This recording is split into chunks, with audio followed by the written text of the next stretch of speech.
Not commands, not signals, but influence, like a whisper repeated until it becomes a thought.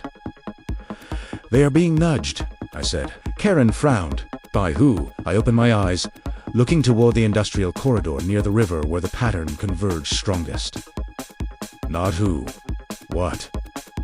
Denmark's expression hardened. "Then we shut it down. We obeyed fast. No sirens, no announcements, just presence." The building we reached was not abandoned. It was active, but wrong. Lights on at the wrong times.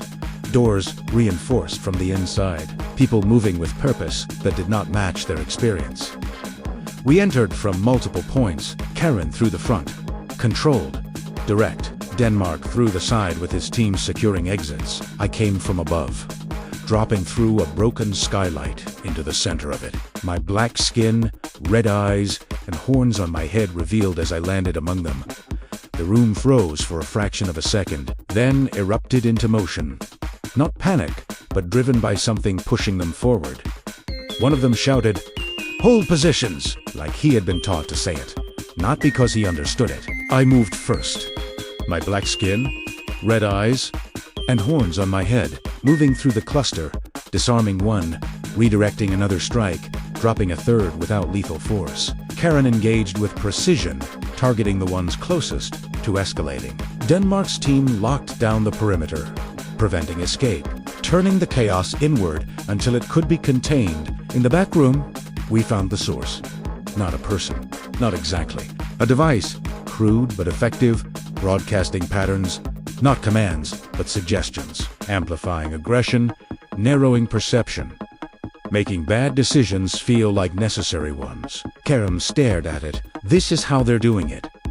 Denmark cursed under his breath. "Cheap, but it works." I stepped closer, feeling the echo of the system within it. Not direct control, but influence, filtered through human hands. They learned just enough to be dangerous. I disabled it carefully, not destroying it outright, but breaking its function. So it could not be replicated as Ellie. The room shifted as it powered down. The people inside changed. Not instantly, not completely, but enough confusion replacing certainty, hesitation replacing drive. Karen moved among them. Voice firm. "You're done. Put your hands down. This ends now." And it did. Not perfectly, not cleanly, but it ended for this place.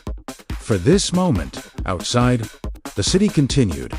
Imperfect, resilient, adapting the way living things do. We stepped back into the daylight, Karen exhaling tension she had been carrying since before dawn. "That's one node."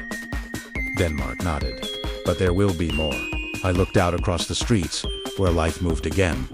Not unchanged, but continuing. My black skin, red eyes, and horns on my head. Steady against the shifting world. Then we find them before they grow. Because this is how it spreads. Not through force alone, but through influence, through the space between decisions. And we stand in that space now. Not just to fight, but to prevent what comes next. The device's silence did not end the pressure. It revealed how much had already taken hold across the city, like heat after a fire that no longer shows flame. Karen stood in the doorway of the dismantled room, watching officers move people out in controlled lines. Her voice, low but focused. This wasn't a one-off. Denmark checked the recovered components, cataloging patterns and parts. Then whoever built this can build more.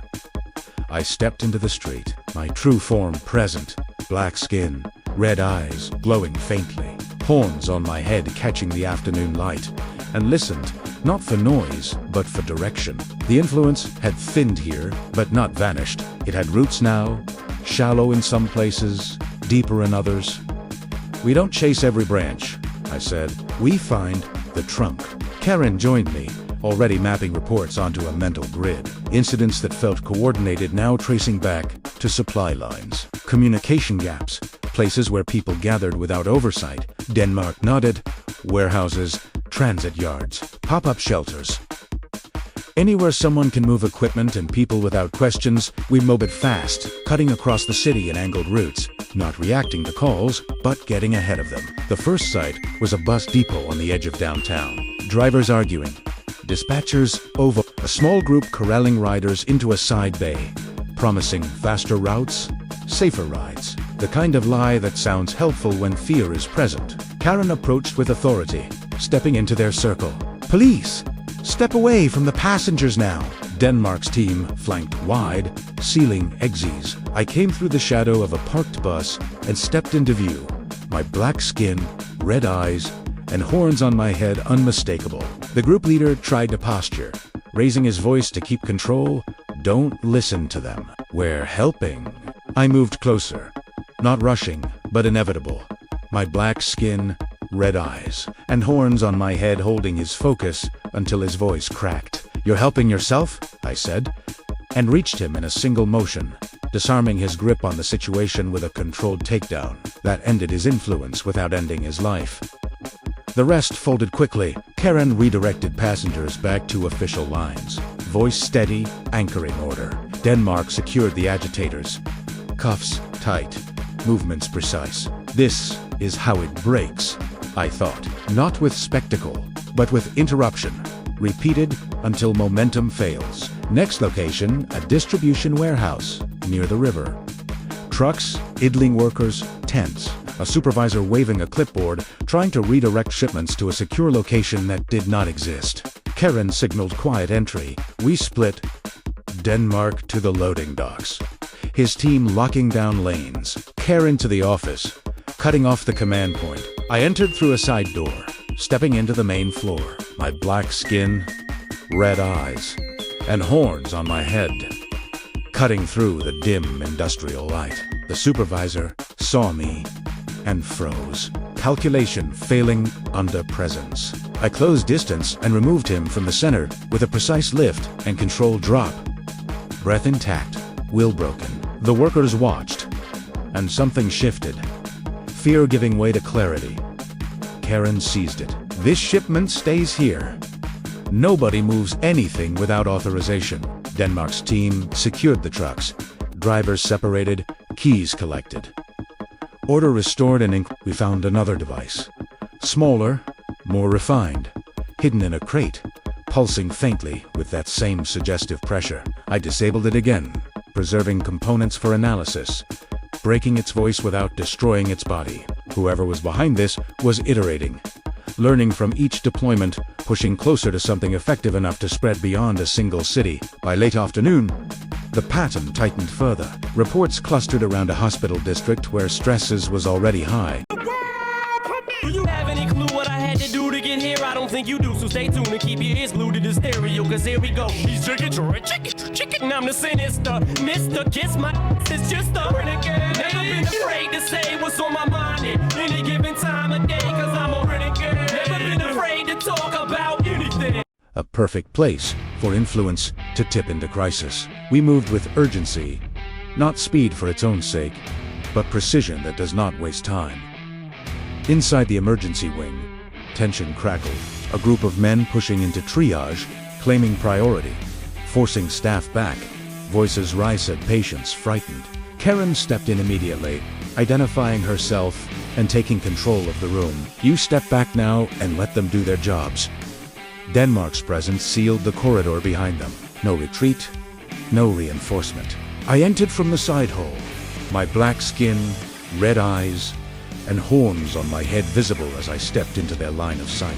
The lead aggressor turned. Anger first, then hesitation. I used at that moment, closing in with controlled force, disarming him and guiding him to the ground without harm.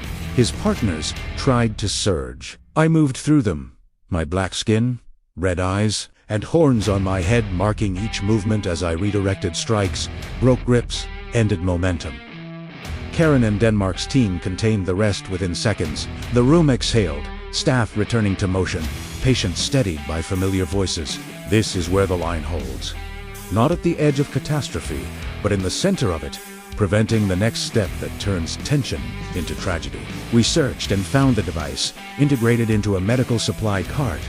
Subtle, almost invisible, feeding suggestions into a place already primed for fear. I disabled it carefully, again preserving evidence. The pattern was clear now. Multiple nodes, small, mobile, adaptable, seeded where stress could be amplified into action. Karen wiped a hand across her brow. Eyes sharp. They're getting better. Denmark agreed. Smaller footprints, smarter placement. I looked at the components, feeling the faint echo of the system that inspired them. Not directly, but enough. Then we change the field. We can't just react. We have to deny them the conditions they need. We coordinated with the precinct, rerouting patrols, increasing visible presence in high-stress zones, deploying quick response units to interrupt gatherings before they formed. Karen led briefings, concise, actionable, focus on de-escalation and rapid containment. Denmark organized mobile teams to sweep for devices using the patterns we had identified. I moved between them all, filling the gaps, appearing where presence alone could break a moment. Evening fell, and with it a new attempt. A coordinated push at a waterfront market.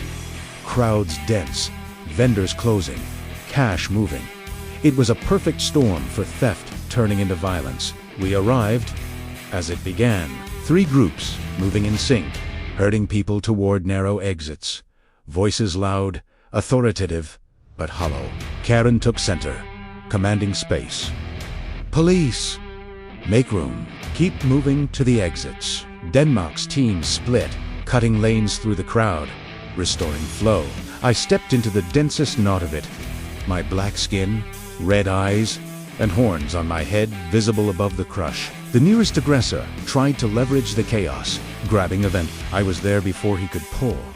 My black skin, red eyes, and horns on my head inches from his as I broke his grip and dropped him safely but decisively. 2 more moved in.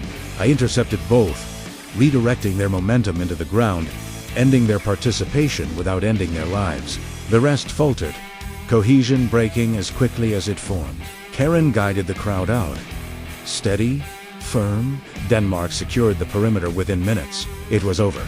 The market breathing again. We found the device mounted under a stall. A new variant, better shielded. Primera Visa bled it, preserving more data this time.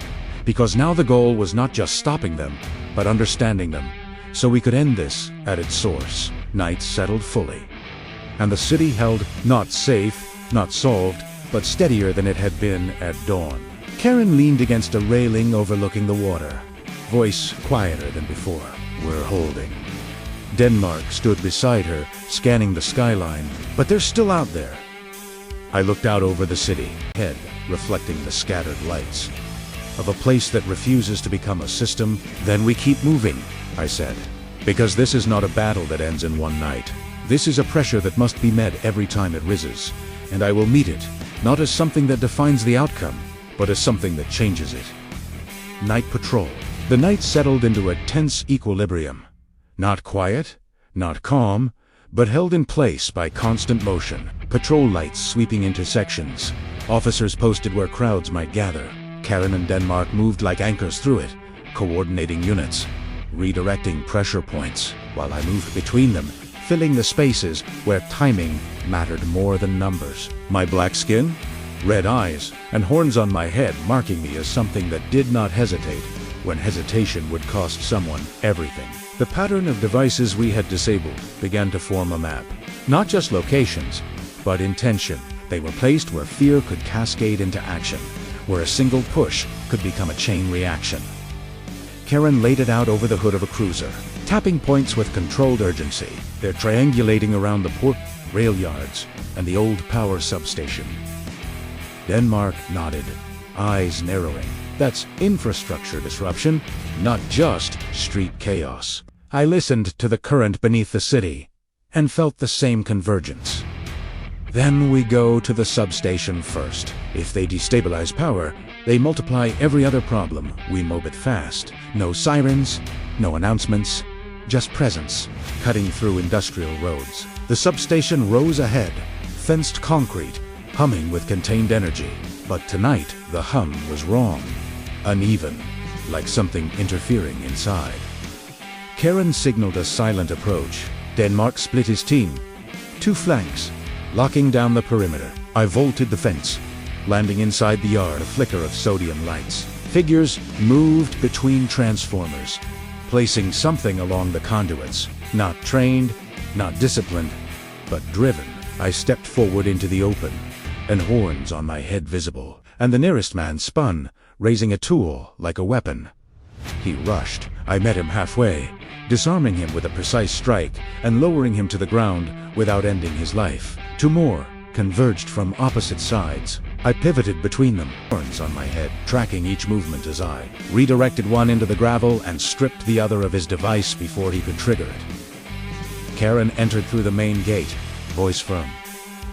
Police, drop everything now. Denmark's team swept in, securing the outer ring, cutting off. Escape route. The remaining agitators faltered, their momentum breaking as control returned. I moved to the central unit, where a larger device had been mounted, its casing crude, but its pattern more refined. I disabled it carefully, severing its broadcast while preserving its core. Karen exhaled. It's stronger than the others. Denmark crouched beside it, studying the wiring. They're iterating fast. I felt the echo again, that faint influence, something learning from it. Then this is not the end of their plan. It is a step. We secured the substation and moved before the next escalation could form. The rail yard came alive with motion. Freight cars shifting, engines idling, workers confused by conflicting instructions. A group had seized a control cabin, redirecting lines, creating the potential for collision. Karen moved to the cabin. Denmark took the tracks, coordinating a halt across incoming lines. I moved along the rails, my black skin, red eyes, and horns cutting through the dim industrial haze.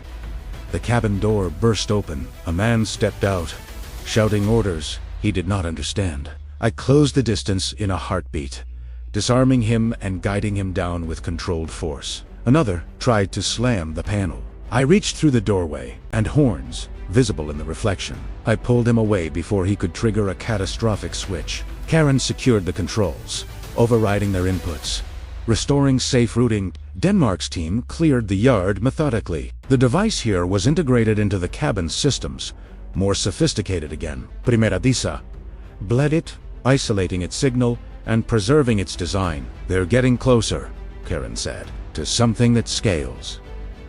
Denmark finished the thought. Something that spreads without us catching it first. We didn't wait for the port call. We moved as a single line, cutting across the industrial corridor. The docks were active, cranes frozen mid-operation, containers stacked like silent witnesses, and a convoy being assembled, trucks loaded with crates, the same signature pulsing from within.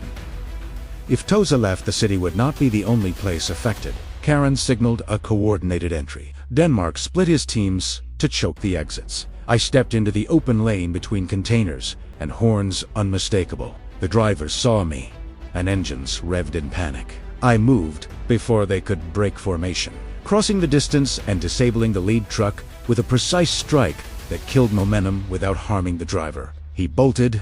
I intercepted him as I ended his run and secured him safely. Two others attempted to push through. I redirected one into a controlled stop and forced the other to stall. Karen and Denmark's teams swarmed the convoy, securing drivers and locking down vehicles. The crates were opened. Inside, more devices, dozens, compact, shielded, ready to deploy. Karen's voice tightened. This would have gone statewide.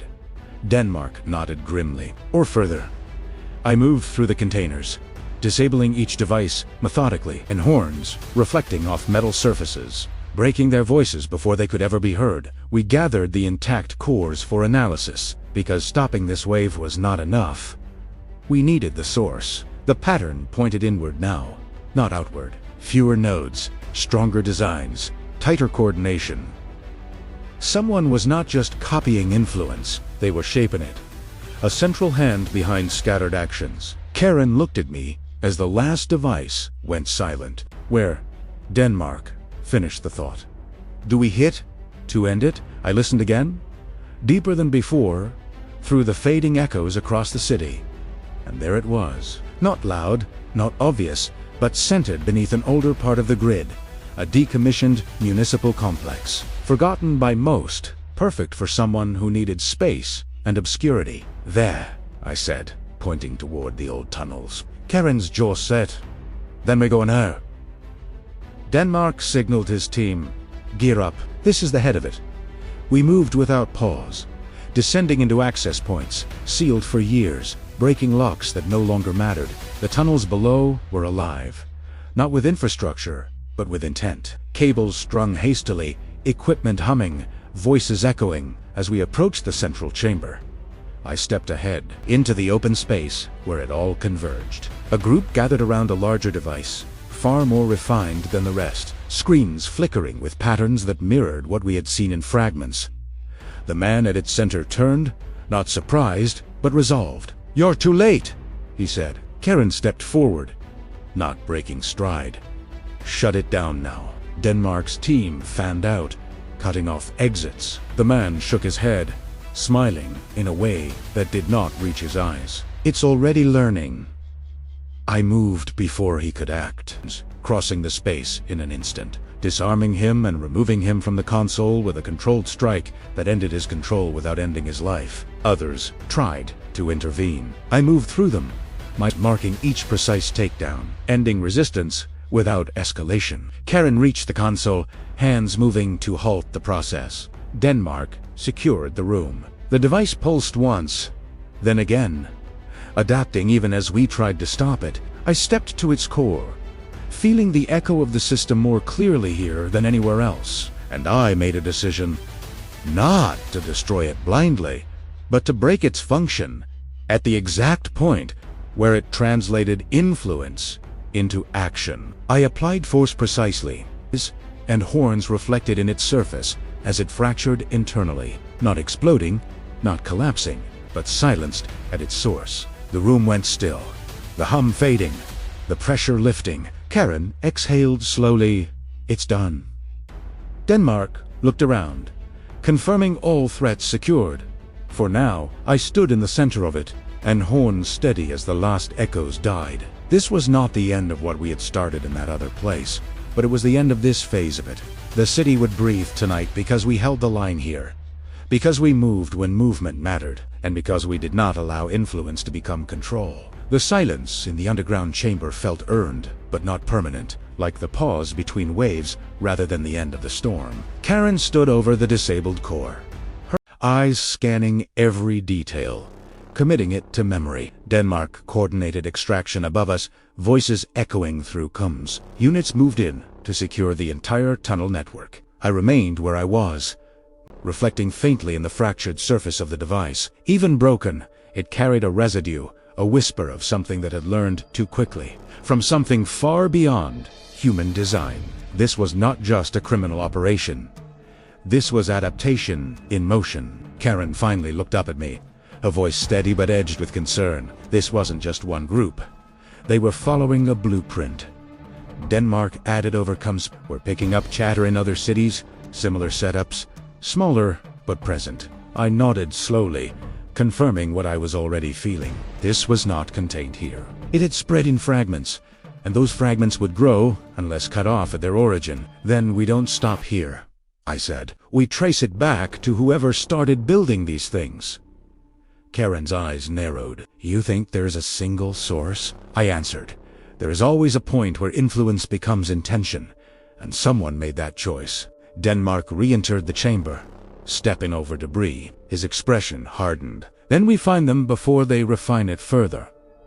We moved out of the tunnels as the first light of early morning began to break again. The city quieter than the last dawn, but not healed. Not yet. Patrols were still active.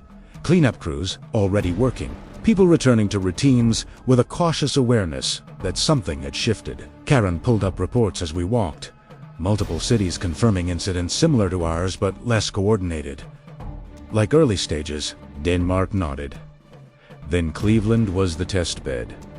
I looked out across the skyline, my black skin, red eyes, and horns steady against the rising light. Then we ended their test, but not their intent. The next hours were not about combat, but investigation, tracing components, supply routes, digital footprints. Karen worked through networks, pulling data from seized devices. Denmark coordinated with federal channels, widening the net, and I moved through the city, not chasing criminals, but listening again for that underlying pressure. the faint influence that marked where the next move would begin.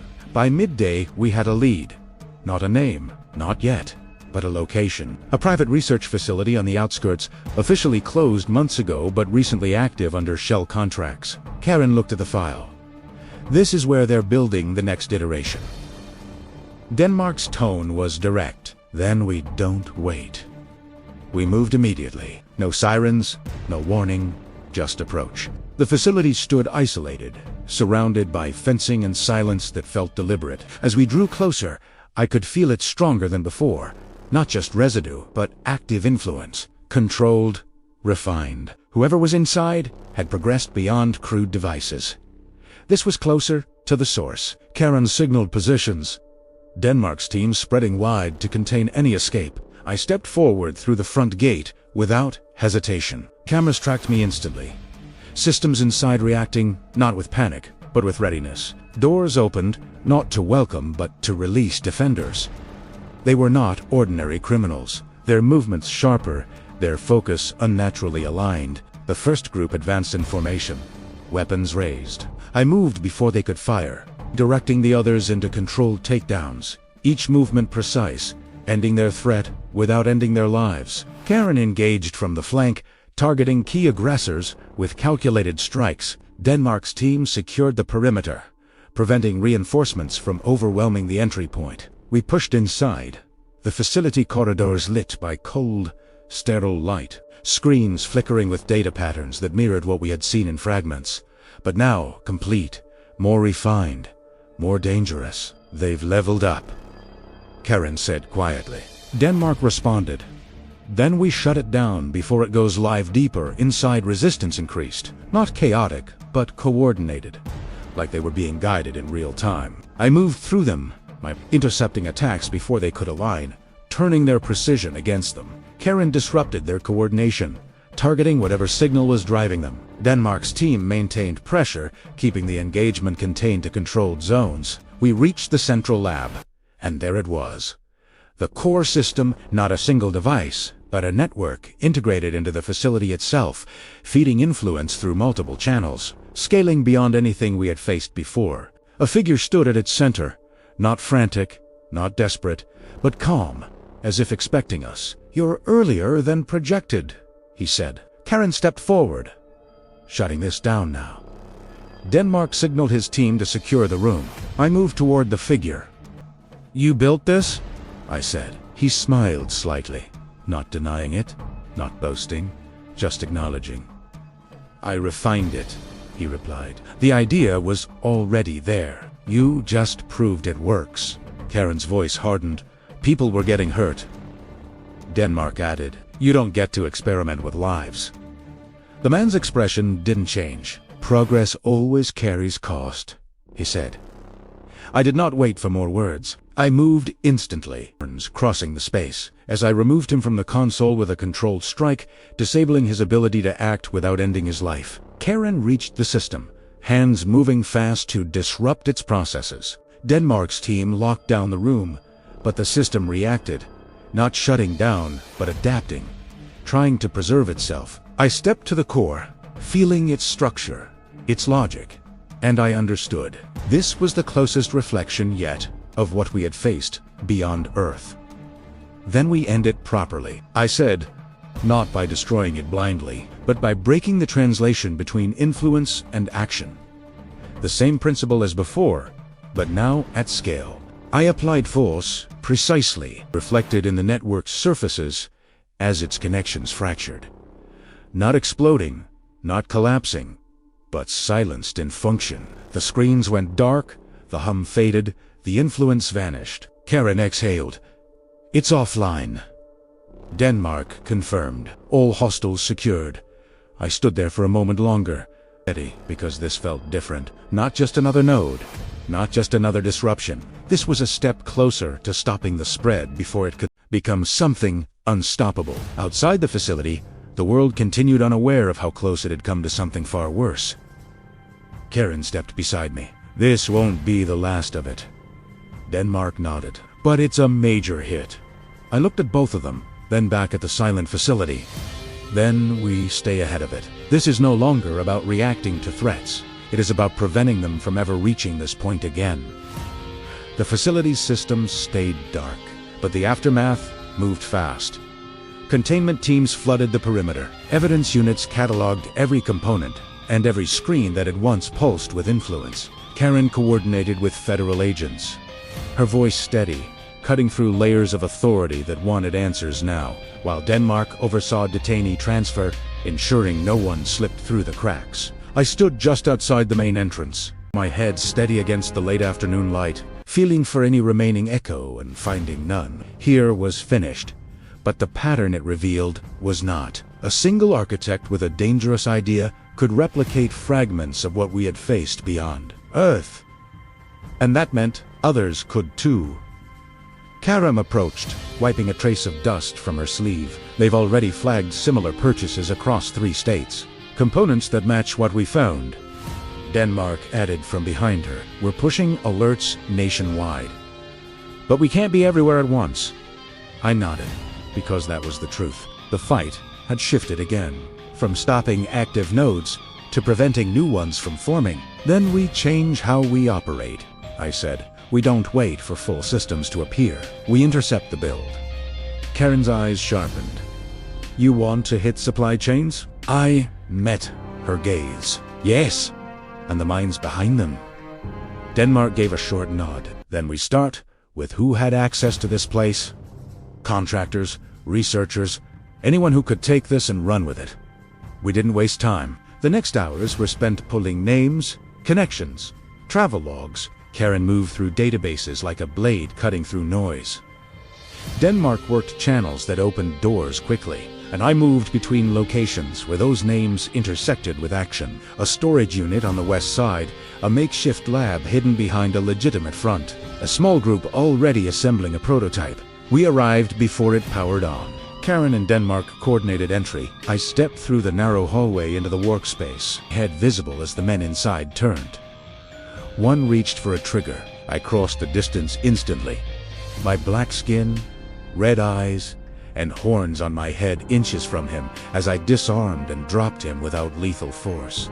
Another tried to flee. I intercepted, redirecting him into a controlled takedown. Karen secured the device before it could activate. Denmark's team locked down the room. Efficient, clean, this is how it must be done now. Preemption, not reaction. The next lead took us to a moving target. A van equipped as a mobile lab, weaving through traffic, trying to stay unpredictable. Karen tracked it through traffic cams. Denmark coordinated intercept points.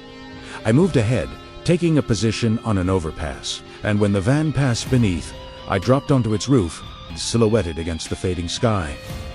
The driver panicked, swerving. I stabilized the vehicle from above, then forced entry through the side door. Entering in a single motion, horns on my head filling the cramped space as I disarmed the operator and disabled the equipment before it could transmit. Karen and Denmark arrived seconds later, securing the scene and pulling the van out of circulation. The pattern continued. Smaller cells, faster builds, less stability, but increasing spread. Each one a spark that could become a fire if not contained. We cut them down one by one. A rented office where 2 engineers tried to calibrate a signal array.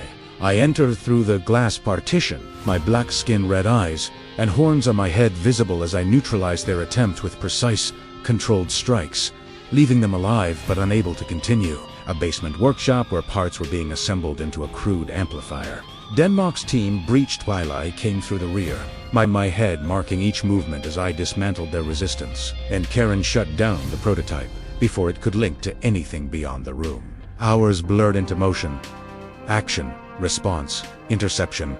The city stretched around us, and beyond it, the network we were disrupting tried to adapt, but without a central core, their efforts fractured into isolated attempts, easier to stop but more numerous. Karen leaned against the hood of a car during a brief pause, her voice carrying the weight of the day. They're scattering.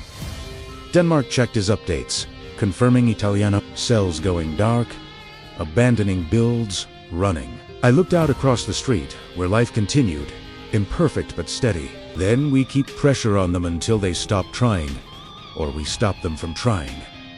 Karen nodded. We're buying time. Denmark added. For what? I answered. For the next phase? Because this will evolve again. It always does. Night fell once more, and with it came the final push of the day. A coordinated attempt not to build, but to recover. A group moving to extract components from a hidden cache before we could reach it. They were faster than the others, more disciplined, not controlled by devices, but driven by intent. We met them at an abandoned rail spur. Containers stacked high, shadows deep. Karen and Denmark moved to cut off their exit routes. I stepped into the open. As the group turned toward me, weapons raised. Without hesitation, this time they fired. I moved through it, my head cutting between trajectories, closing the distance before their second shots could align, disarming the first with a sharp, controlled strike, dropping him without lethal force. The second swung a blade. I intercepted, redirecting his motion and ending his attack with precision. Karam engaged from the side, taking down another with calculated force. Denmark's team swept in, securing the rest, their discipline breaking under coordinated pressure. Within moments, it was over. The cache secured, the group contained. No devices left to spread, no signals left to amplify, just people who had chosen to push something they did not fully understand. That's the last active lead. Denmark confirmed, nothing else lighting up right now. I stood there in the quiet that followed. As the night settled, this was not victory, not finality, but control regained for now.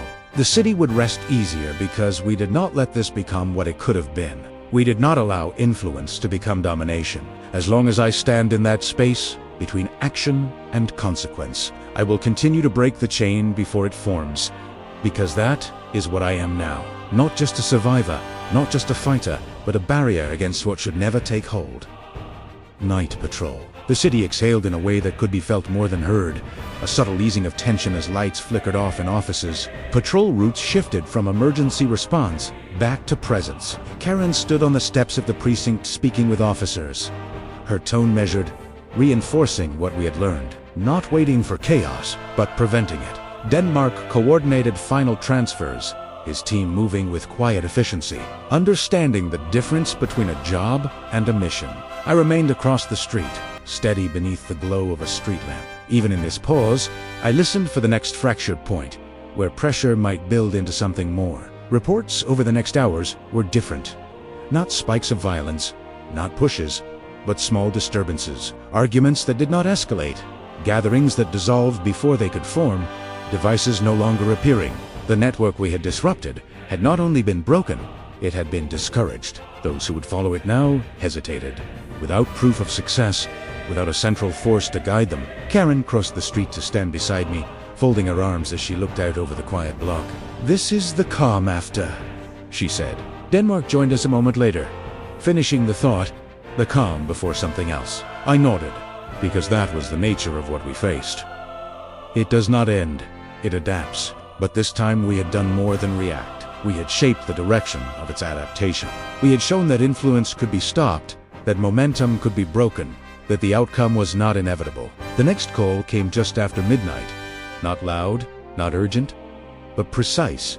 A robbery in progress at a financial office. Not random, not desperate. A small team moving with purpose inside the building. Karen glanced at the details. 10 baked meat. This one feels different. Denmark agreed. Tighter, smaller, like a test. It felt it tore not the broad influence from before, but a focused intent. Someone learning to operate without relying on amplification. Someone who understood that subtlety could achieve what noise could not. Then we treat it as more than a robbery, I said. We treat it as evolution. We moved without delay. The building stood quiet from the outside.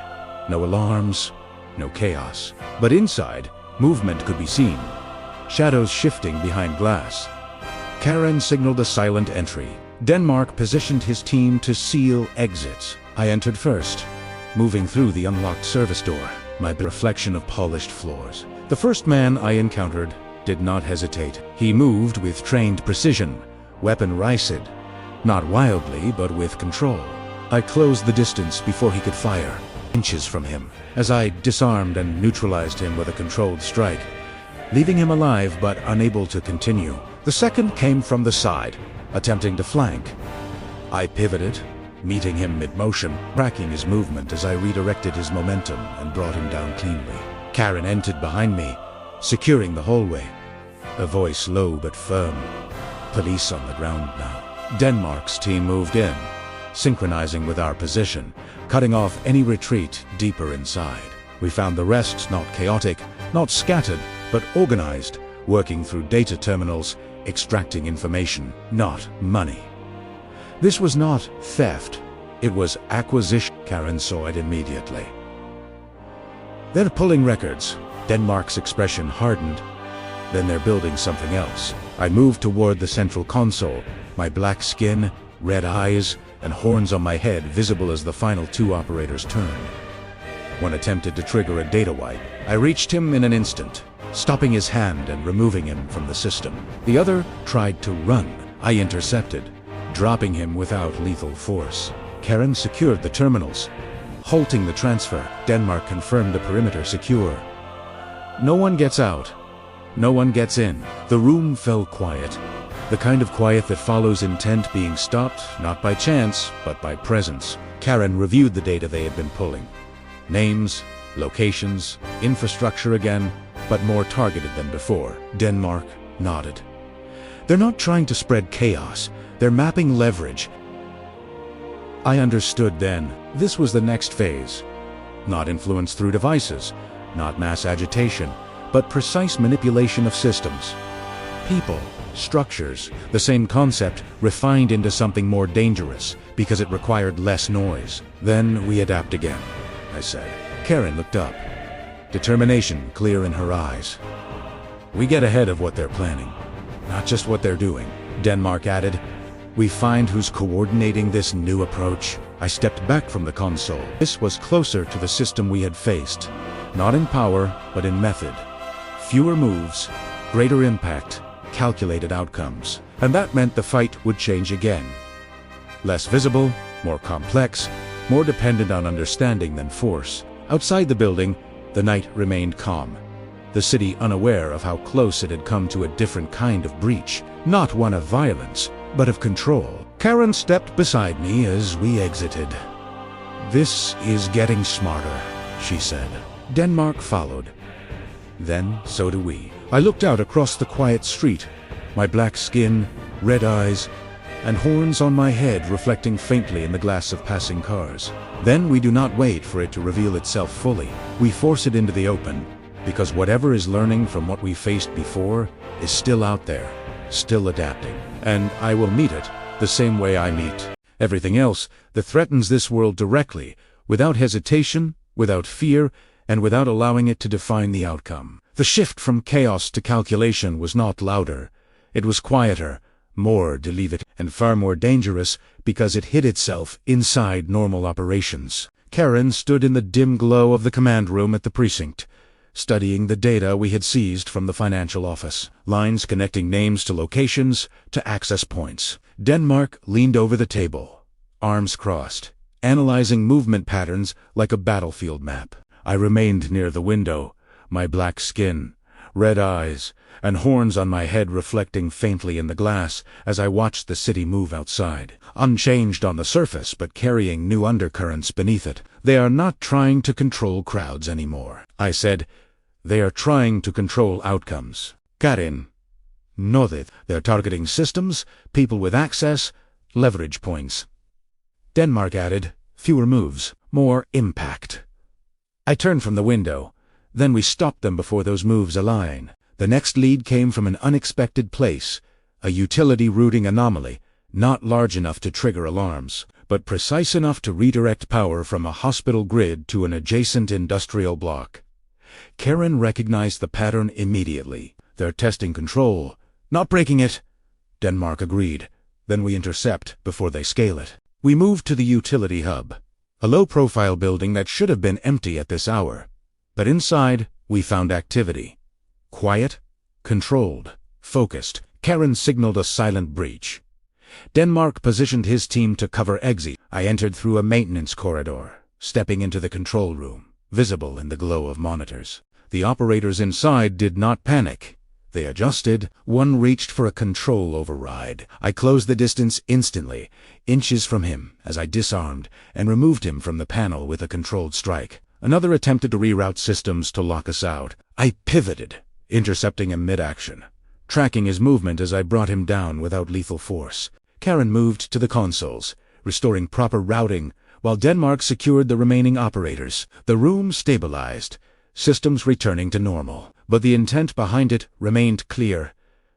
This was not random. They were mapping vulnerabilities. Karen's voice was tight. They're probing for weaknesses, Denmark added, and learning how to exploit them. I looked at the data streams. Then we find where they're compiling this information, because this is not the end goal. It is preparation. We traced the anomaly back through layered connections, each step more concealed than the last, until it led us to a corporate office building, still active after hours, a legitimate front, hiding a coordinated operation inside. Karen reviewed the tenant list. Shell companies layered over each other. Denmark shook his head. This is deeper than the others. I stepped forward. Then we ended at the root. We entered through the main lobby. No alarms, no resistance at first, just silence that felt intentional. As we moved deeper, the resistance revealed itself, not in numbers, but in precision. Karen engaged first, disrupting their formation. Denmark's team flanked, cutting off escape routes. I moved through the center, visible as I closed on the first defender, disarming him with a precise strike and lowering him without lethal force. The second attempted to coordinate a fallback. I intercepted, marking my presence as I ended his command with controlled force. The rest faltered, not from fear, but from disruption, their plan breaking under pressure. We pushed into the core office where the operation was being run. Multiple terminals active, data flowing between them faster than before, more refined than anything we had seen. Karen moved immediately to halt the transfers. Denmark secured the perimeter. I advanced on the final operator, visible as he turned toward me, not panicked, not desperate, but focused. You're too late, he said quietly. The system is already adapting. I closed the distance before he could act, inches from him, as I removed him from the console with a controlled strike, ending his role without ending his life. Karen cut the connections, halting the data flow. Denmark confirmed the building secure, but the operator's words lingered because they matched what I felt. This was not just a network being disrupted. It was something learning from each failure, adapting its approach, refining its methods. Karen looked at me, concern in her eyes. This isn't stopping, is it? Denmark added. Not unless we find what's driving it. I stepped back from the consoles as I considered the pattern. Then we go beyond the operations, beyond the cells, beyond the people. We find the origin of the idea, because that is what this has become. Not just a plan, but a concept being repeated, improved upon by anyone who understands it. Outside the building, the night continued, calm, but beneath it, the next phase was already forming. Not through noise, not through chaos, but through quiet, calculated intent. And as I stood there watching the city, I understood that this fight would not be won by strength alone. It would require understanding, anticipation, and the willingness to act before the threat fully revealed itself. And that is where I will stand, in that space between what is planned and what becomes real, breaking the chain before it can take hold. The idea had outgrown the people who first tried to control it. And that made it more dangerous than anything we had faced so far, because now it did not need a single architect. It needed only a willing mind and access to the fragments we had already seen. Karen stood in the operations room, eyes fixed on a new set of connections pulled from the last site. This isn't just spreading, she said. It's being studied. Denmark leaned in, reviewing the same data, different groups refining different parts of the same concept. I remained near the doorway, steady as I listened to the city beyond the walls. The pattern had changed again.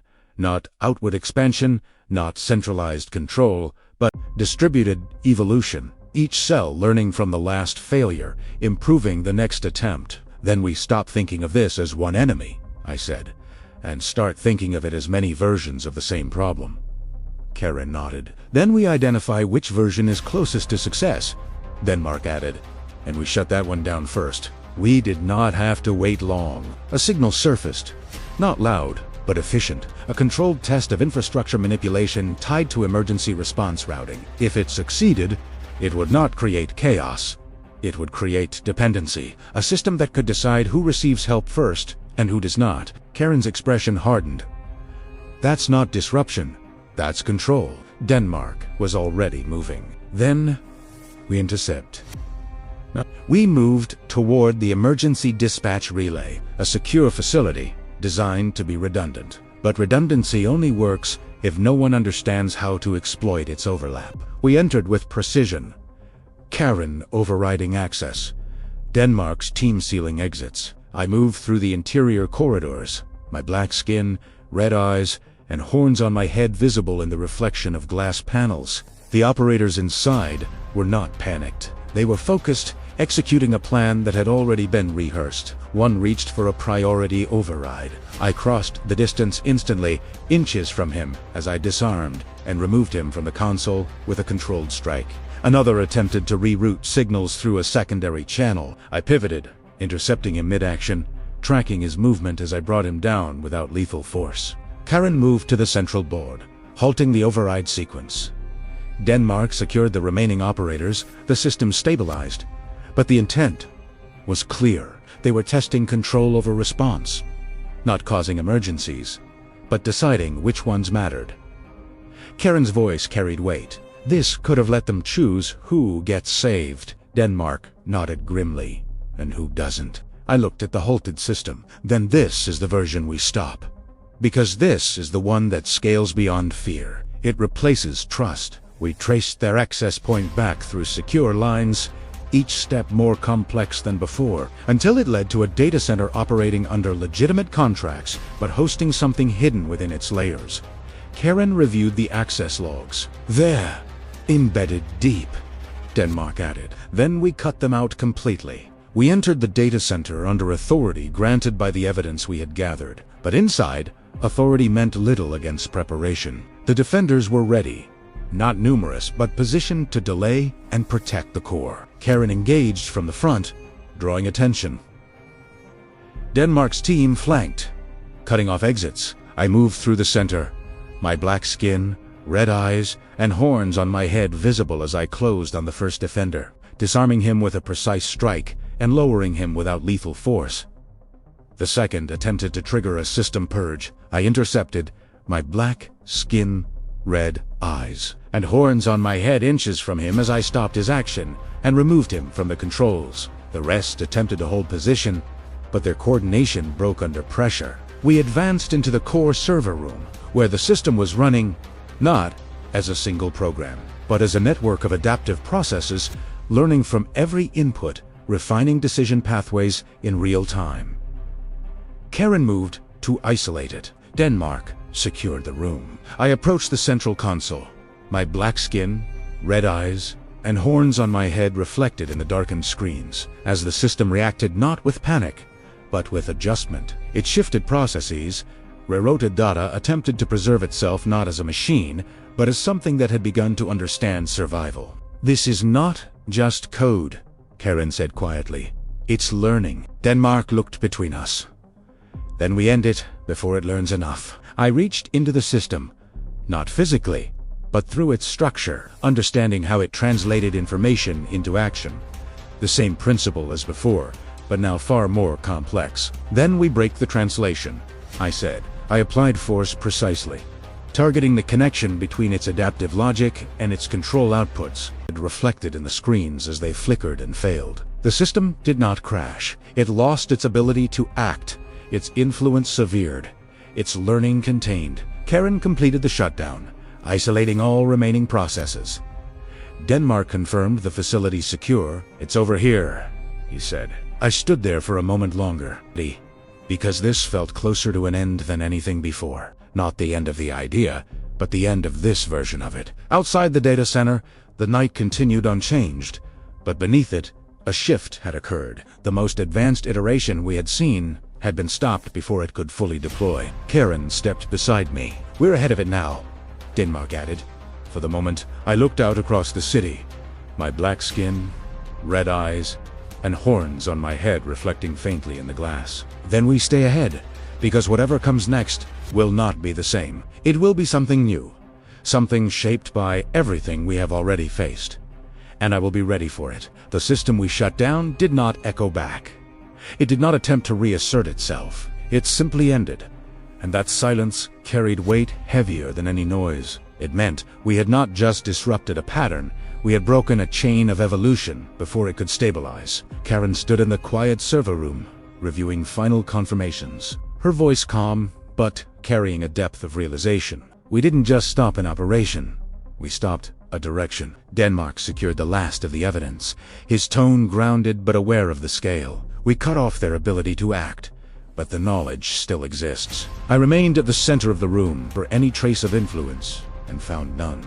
This version was over, but the idea had already proven it could survive in fragments.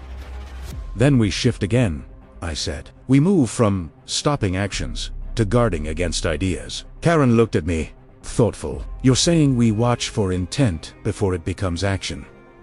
Denmark nodded slowly. That means identifying people before they cross the line. I turned toward them both, my black skin, red eyes, and horns on my head reflecting in the dark screens.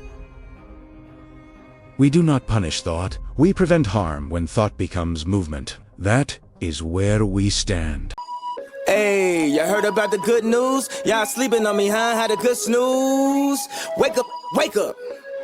We about to get this paper. Money never made me. Made me do something, nah, can't make me. Even if the money low can't pay me. Even if the money low can't play me.